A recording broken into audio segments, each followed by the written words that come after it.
നമസ്കാരം. ഇൻഫിനിറ്റ് സ്റ്റോറീസിന്റെ പുതിയൊരു അധ്യായത്തിലേക്ക് എല്ലാവർക്കും സ്വാഗതം. നാളെ മകരമാസത്തിലെ ഏറ്റവും വിശേഷപ്പെട്ട ദിവസമാണ്. നാളെ മകരമാസത്തിലെ പൂയം നക്ഷത്രമാണ്. അതായത് സാക്ഷാൽ തൈപ്പൂയ ദിവസമാണ്. ഈ ലോകത്തിൻ്റെ സേനാപതിയായ, ഈ ലോകത്തിൻ്റെ മുഴുവൻ ഐശ്വര്യദായകനായ സുബ്രഹ്മണ്യസ്വാമി, നമ്മുടെ സ്വന്തം മുരുകൻ നമ്മളെ കാണാനായി വരുന്ന ദിവസമാണ്. ഈ ഭൂമിയിൽ ഭഗവാന്റെ സാന്നിധ്യമുള്ള ദിവസമാണ്. നമ്മളെ ഓരോരുത്തരെയും കാണാനും അനുഗ്രഹിക്കാനുമായി മുരുകൻ നമ്മുടെ വീട്ടിലേക്ക് വരുന്ന ദിവസമാണ്. നാളത്തെ ദിവസം, തൈപ്പൂയ ദിവസം, എല്ലാവരും ഞാൻ ഈ പറയുന്ന സമയത്ത് വീട്ടിൽ വിളക്ക് കത്തിക്കണേ. ഭഗവാൻ വീട്ടിൽ വരുന്ന നേരമാണ് കേട്ടോ. ആ സമയത്ത് വിളക്ക് കത്തിച്ച് ഞാൻ ഈ പറയുന്ന പോലെ നിങ്ങളൊന്ന് പറഞ്ഞു നോക്കിക്കേ. നിങ്ങളുടെ ജീവിതത്തിലെ സകല ദോഷ ദുരിതങ്ങളും തീരും. നിങ്ങളുടെ വീട് ഐശ്വര്യത്താൽ രക്ഷപ്പെടുന്നതായിരിക്കും. മുരുകൻ്റെ ഏറ്റവും വലിയ പ്രത്യേകത എന്താണെന്നറിയാവോ?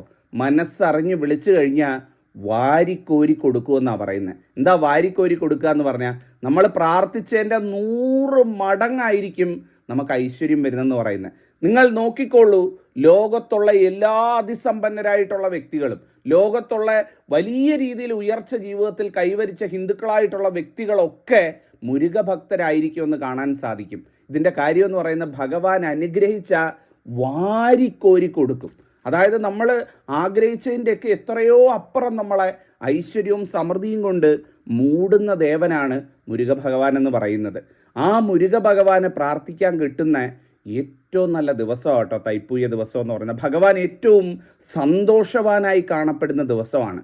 താരകാസുര നിഗ്രഹത്തിനായി ദേവസേനയുടെ അധിപനായിട്ട് സുബ്രഹ്മണ്യസ്വാമിയെ വാഴിച്ച് അമ്മ മഹാമായ ശ്രീപാർവതി വേൽ കൈമാറിയ ദിവസമാണ്. ഭഗവാന് അമ്മ അനുഗ്രഹം നൽകിയ ദിവസമാണ്.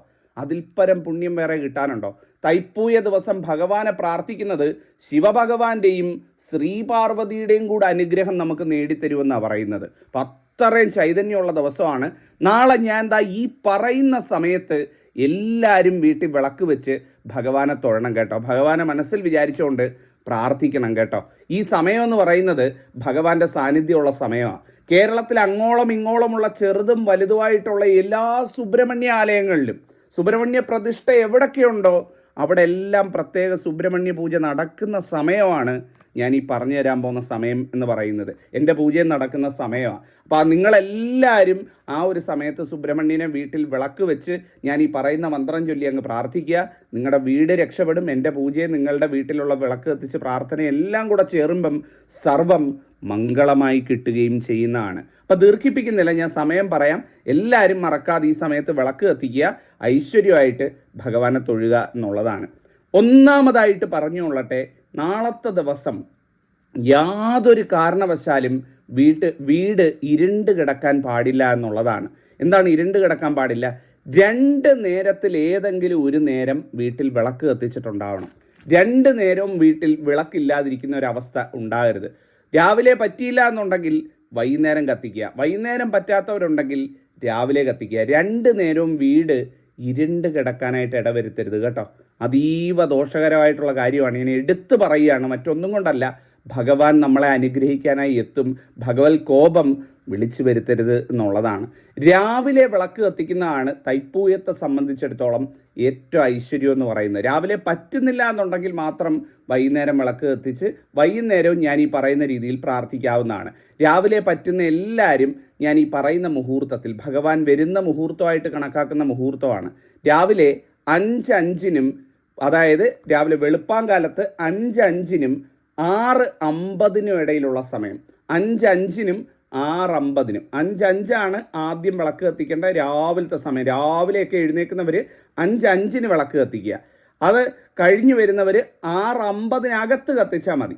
6:50 കഴിഞ്ഞ് പോരുത്. 7 മണിക്കൊന്നും പോയി വിളക്ക് കത്തിക്കാൻ നിൽക്കരുത് നാളത്തെ ദിവസം. 5:05 6:50 ആ ഒരു മുഹൂർത്ത സമയം ഉണ്ടല്ലോ, ഏതാണ്ട് ഒരു 2 മണിക്കൂർ. 2 മണിക്കൂർ തികച്ചില്ല, 2 മണിക്കൂറിനകത്തുള്ള ഒരു സമയം. ആ സമയമാണ് ഏറ്റവും ഐശ്വര്യം. ചൈതന്യ മുഹൂർത്തം എന്ന് പറയുന്നത്, വേൽ മുഹൂർത്തം എന്നൊക്കെ നമ്മൾ പറയും.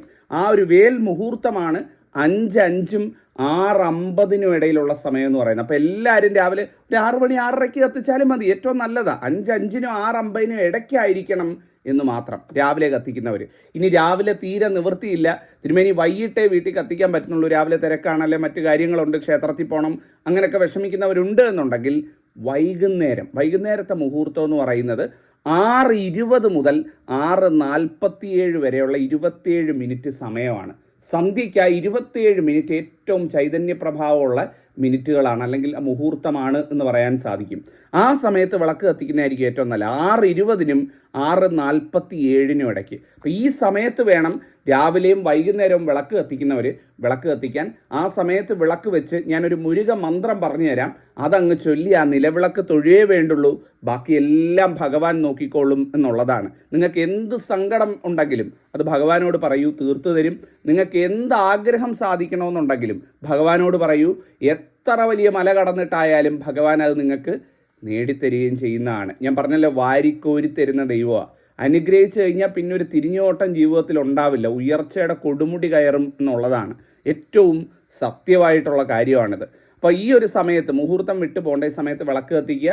നിങ്ങൾക്ക് 5 തിരിയിട്ടോ 2 തിരിയിട്ടോ 1 തിരിയിട്ടോ നിങ്ങൾ എങ്ങനെയാണ് കത്തിക്കുന്നതെന്ന് വെച്ചാൽ കത്തിക്കുക. രാവിലെ കത്തിക്കുന്നവർ 1 തിരി അല്ലെങ്കിൽ 5 തിരി, വൈകുന്നേരം കത്തിക്കുന്നവർ 2 തിരി അല്ലെങ്കിൽ 5 തിരിയിട്ട് കത്തിക്കുന്നതായിരിക്കും ഏറ്റവും കേമം എന്ന് പറയുന്നത്.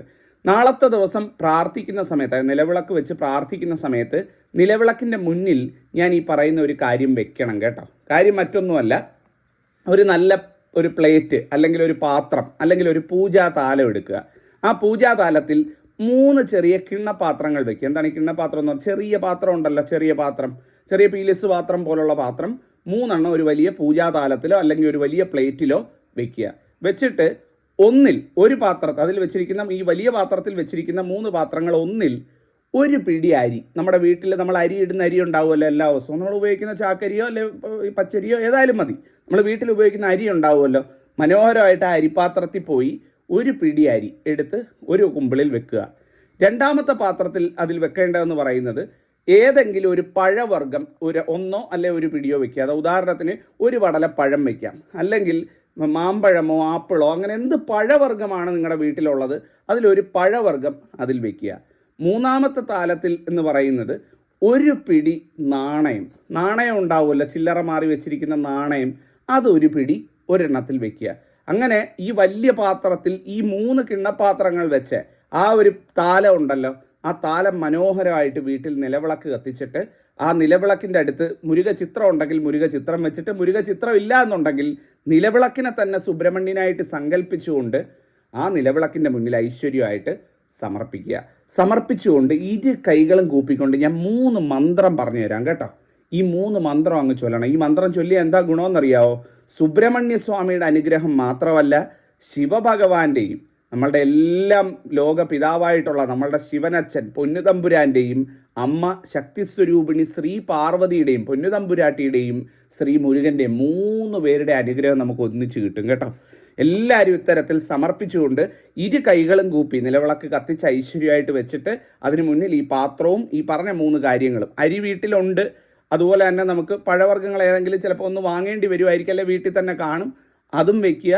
അതോടൊപ്പം ഒരു പിടി നാണയം 5 10 രൂപ ചില്ലറ മാറിയിട്ട് ആ നാണയവും ഒരു പാത്രത്തിൽ വെച്ച് ഈ 3 സാധനവും കൂടെ വെച്ചത് ആ ഭഗവാന് സമർപ്പിച്ചുകൊണ്ട് 2 കൈകളും കൂപ്പിക്കൊണ്ട് ഓം ശിവസ്വാമിനേ നമ എന്ന് പ്രാർത്ഥിക്കുക. ഒന്നാമത്തെ മന്ത്രം ഓം ശിവസ്വാമിനേ നമ എന്ന് ചൊല്ലുക. രണ്ടാമത് ഓം ഉമാസുതായ നമ. എങ്ങനെയാണ്? ഓം ഉമാസുതായ നമ എന്ന് പ്രാർത്ഥിക്കുക. മൂന്നാമതായിട്ട് ഓം ദേവസേനാപതയേ നമ. എങ്ങനെയാണ്? ഓം ദേവസേനാപതയേ നമ. ഓം ദേവസേനാപതയേ നമ എന്ന് ചൊല്ലുക. ഈ 3 മന്ത്രം ഒറ്റ തവണ ചൊല്ലിയാൽ മതി കേട്ടോ. തൊഴുതുകൊണ്ട് നിങ്ങൾക്ക് എന്തൊക്കെ കാര്യങ്ങൾ ആ താലത്തിൻ്റെ മുമ്പിൽ നിന്ന്, ആ നിലവിളക്കിൻ്റെ മുമ്പിൽ നിന്ന് പറയാനുണ്ടോ അതൊക്കെ ഭഗവാനോട് പ്രാർത്ഥിക്കുക. നിങ്ങൾ എന്ത് കാര്യം പറഞ്ഞാലും അച്ചട്ടായിട്ട് എഴുതി തരാം. നിങ്ങളുടെ ജീവിതത്തിൽ അത് നടന്നിരിക്കും. നിങ്ങൾ ആഗ്രഹിച്ചതുപോലെ നടന്നിരിക്കും. ആഗ്രഹിച്ചതിലും ഒരു പടി മുകളിൽ നടന്നിരിക്കും എന്നുള്ളതാണ് ഏറ്റവും സത്യമുള്ള കാര്യമാണ് കേട്ടോ. അനുഭവത്തിൻ്റെയും കൂടെ പശ്ചാത്തലത്തിലാണ് പറയുന്നത്. ജീവിതത്തിൽ ഒരുപാട് വിഷമിച്ചിരിക്കുന്നവരൊക്കെ ഈ വീഡിയോ കാണുന്നവരുണ്ടാവും. നിങ്ങളുടെ ജീവിതത്തിൽ ഭഗവാൻ ഇട്ട് എന്നൊരു കച്ചിത്തുരുമ്പാണ് പിടിച്ചു കയറാൻ. ചെയ്തു നോക്കുക. അതിൻ്റേതായ ഉയർച്ച, ഐശ്വര്യവും മാറ്റവും ജീവിതത്തിൽ കാണാൻ സാധിക്കുന്നതാണ്. അതുപോലെ തന്നെ നാളത്തെ ദിവസം വിളക്ക് തൊഴുന്ന സമയത്ത് ഓം വജത് ഭുവേ നമ, പ്രധാനപ്പെട്ട മന്ത്രമാണ്, മുരുക മന്ത്രമാണ്. ഓം വജത് ഭുവേ നമ ഒരു 108 തവണയോ അല്ലെ ഒരു 36 തവണയോ ചൊല്ലാവുന്നതാണ്. ഓം ശരവണഭവ മന്ത്രം 3 തവണയെങ്കിലും ഏറ്റവും കുറഞ്ഞത് ചൊല്ലാവുന്നതാണ്. ഇതൊക്കെ ഐശ്വര്യം കൊണ്ടുവരുന്ന മന്ത്രങ്ങളാണ്. പക്ഷേ ഞാൻ ഈ പറഞ്ഞ താലവും അതുപോലെ തന്നെ ആദ്യം പറഞ്ഞു തന്ന 3 മന്ത്രങ്ങളും നിർബന്ധമായിട്ടും എല്ലാവരും ഈ തൈപ്പൂയ ദിവസം ഭഗവാനെ തൊഴുത് പ്രാർത്ഥിക്കണം. രാവിലെ വെക്കുന്നവർക്ക് രാവിലെ ഇത്തരത്തിൽ വെച്ച് കൊടുത്ത് പ്രാർത്ഥിക്കാവുന്നതാണ്. വൈകുന്നേരമാണ് തൊഴുന്നതെന്നുണ്ടെങ്കിൽ വൈകുന്നേരം ആയാലും ചെയ്തോളൂ. രാവിലെ പറ്റുന്നവരെല്ലാം രാവിലെ ചെയ്യാൻ നോക്കൂ. ഞായറാഴ്ച ദിവസമാണ്, അതാണ് ഏറ്റവും ഐശ്വര്യമായിട്ടുള്ള സമയം എന്ന് പറയുന്നത്. അപ്പോൾ രാവിലത്തെ ആ മുഹൂർത്തത്തിൽ മറക്കരുത് എന്നുള്ളതാണ്. അതുപോലെ നാളത്തെ ദിവസം അമ്പലത്തിൽ പോകുന്നവർ നാളെ ഒരു പുഷ്പാഞ്ജലി ഞാൻ പറഞ്ഞു തരാം കേട്ടോ. പറ്റുന്ന എല്ലാവരും ചെയ്യണം കേട്ടോ. കുമാരസൂക്ത പുഷ്പാഞ്ജലി എന്നാണ് പുഷ്പാഞ്ജലിയുടെ പേര്. ഇത് ചെയ്യാൻ ഏറ്റവും നല്ല ഗംഭീര ദിവസമാണ് കേട്ടോ, കുമാരസൂക്ത പുഷ്പാഞ്ജലി. അത് ചെയ്യാൻ പറ്റുന്നവർ ചെയ്യാം. അതുപോലെ തന്നെ ഭസ്മാർച്ചന എന്ന് പറഞ്ഞിട്ട് നടത്തിത്തരും. ഭസ്മാർച്ചന അല്ലെങ്കിൽ പല രീതിയിലാണ് അത് പറയുന്നത്. ഭസ്മം കൊണ്ടുള്ള അർച്ചന നടത്തി തരണമെന്ന് അവിടെ ക്ഷേത്രത്തിൽ തിരുമേനിയോട് പറഞ്ഞാൽ മതി, അത് ചെയ്തു തരും. അത് ചെയ്തു തന്ന ആ ഭസ്മം ഉണ്ടല്ലോ, ആ ഭസ്മം വീട്ടിൽ കൊണ്ടുവന്ന് വെച്ച് പൂജാമുറിയിൽ വെച്ച് എല്ലാ ദിവസവും കുളിച്ച് വന്ന് അണിയണം കേട്ടോ. ഒരു 30 ദിവസം നിങ്ങളിതൊന്ന് തുടർന്ന് നോക്കൂ. 30 ദിവസം കഴിയുമ്പം നിങ്ങളുടെ ജീവിതത്തിൽ വലിയ മാറ്റങ്ങളുണ്ടാകും. ഞാൻ 30 എന്ന് പറഞ്ഞ ഒരു കണക്കാണ്, അത് തീരുന്നിടം വരെ നിങ്ങൾ അണിഞ്ഞോളൂ. ഇപ്പം അത് തീരുന്ന ചിലപ്പോൾ ഒരു 6 മാസം എടുത്തായിരിക്കും ചിലപ്പോൾ ആ കൊണ്ടുവന്ന് വെക്കുന്ന ഭസ്മം തീരുന്നത്. 6 മാസം നിങ്ങൾ അണിഞ്ഞോളൂ. പക്ഷേ ഏറ്റവും കുറഞ്ഞതൊരു 30 ദിവസമെങ്കിലും വീട്ടിൽ കൊണ്ടുവന്ന് വെച്ചൊന്ന് അണിഞ്ഞു നോക്കണേ. ജീവിതത്തിൽ വലിയ മാറ്റങ്ങൾ നടക്കും. അപ്പോൾ കുമാരസൂക്ത പുഷ്പാഞ്ജലി നടത്താം, ഏറ്റവും ഗംഭീരമാണ്. ഭസ്മാർച്ചന നടത്താൻ പറ്റുമെങ്കിൽ ഭസ്മാർച്ചന നടത്തി അതിൻ്റെ പ്രസാദം കൊണ്ടുവന്ന് വെച്ച് അണിയുന്നതും ഗംഭീരമാണ് എന്നുള്ളത് മനസ്സിലാക്കുക. നാളത്തെ ദിവസം അമ്പലത്തിൽ പോകുന്ന എല്ലാവരും ഭഗവാനെ പ്രത്യേകം തൊഴുത് പ്രാർത്ഥിക്കണം. പോകുന്ന സമയത്ത് ഓം വജത് ഭുവേ നമ മന്ത്രം ആ നടയ്ക്കൽ നിന്ന് ചൊല്ലി നിങ്ങൾ ഏത് കാര്യം ഭഗവാനോട് പ്രാർത്ഥിച്ചാലും അതിനൊക്കെ ഫലം ഉണ്ടാവും. അതുപോലെ തന്നെ മുരുകൻ്റെ അമ്പലത്തിൽ തൈപ്പൂയ ദിവസം നെയ്വിളക്ക് കത്തിക്കുക എന്നൊരു ചടങ്ങുണ്ട്. അത് നമുക്ക് ചെയ്യാൻ പറ്റുമെങ്കിൽ, എത്ര മുരുകക്ഷേത്രം നമ്മുടെ വീട്ടിനടുത്തുണ്ട് എന്ന് ചോദിച്ചാൽ കുറവാണ്. പക്ഷേ ആർക്കെങ്കിലും മുരുകക്ഷേത്രം അടുത്തുണ്ട്, നാളെ മുരുകനെ തൊഴാൻ പോകുന്നവരുണ്ട് എന്നുണ്ടെങ്കിൽ നെയ്വിളക്ക് കത്തിക്കണം കേട്ടോ മുരുകന്. അതായത് ഈ നെയ്വിളക്ക് കത്തിക്കേണ്ട കണക്ക് എന്ന് പറയുന്നത് 5, 10, 15 ഇങ്ങനെയുള്ള കണക്കിൽ വേണം. അത് 5ൻ്റെ ഒരു ഇതായിട്ട് വരുന്ന രീതിയിൽ വേണം കത്തിക്കാനായിട്ട്. 5 എണ്ണം കത്തിക്കാമെങ്കിൽ ഏറ്റവും ഗംഭീരമാണ് കേട്ടോ.